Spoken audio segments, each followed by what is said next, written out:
Filem ni salah satu filem daripada Indonesia yang terbaik yang aku tonton.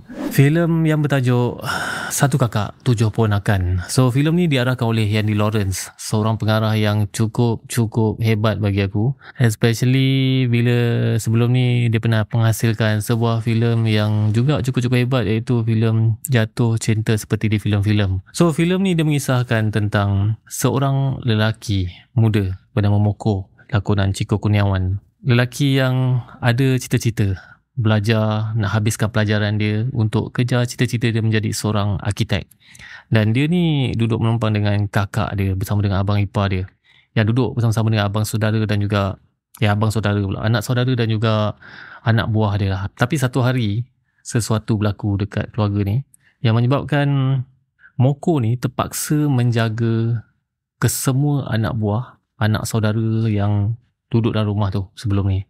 So kau bayangkan macam mana dia terpaksa lupakan cita-cita dia dan berubah menjadi, aku boleh cakap seperti seorang ayah lah, walaupun dia jaga anak-anak buah, anak saudara dia. Sangat relate, especially kepada korang yang ada tanggungjawab sendiri. Dalam masa yang sama ada tanggungjawab yang lain yang sepatutnya bukan tanggungjawab korang. Untuk filem ni aku patut bagi kredit kepada pelakon-pelakon. Semua pelakon dalam filem ni, especially Chico Kurniawan dan satu lagi pelakon yang turut bagi kesan kepada aku, iaitu Kawai Labiba yang melakonkan watak Ais. Ada banyak scene yang sangat beremosi.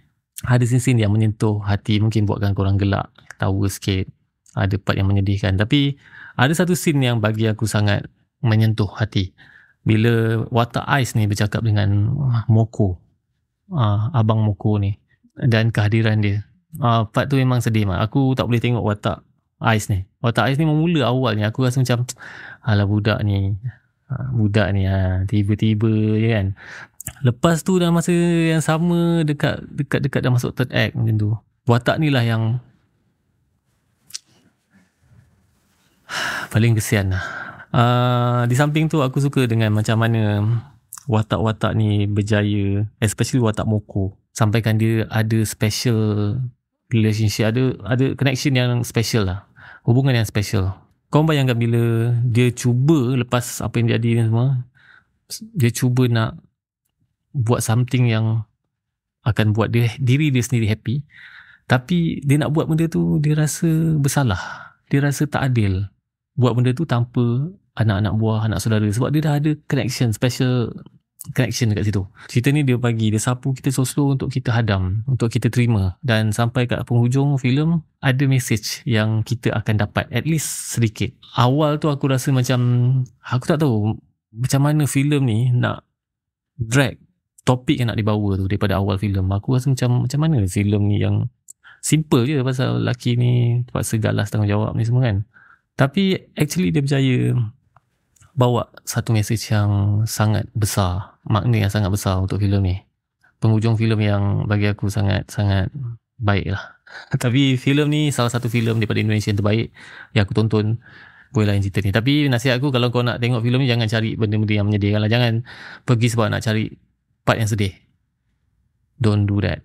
Kau pergi untuk layan filem, story dia.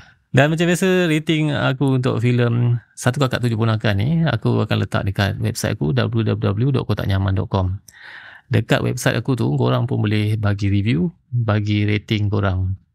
Tak kisah berapa banyak, berapa per 10 kau nak bagi, tak ada siapa halang.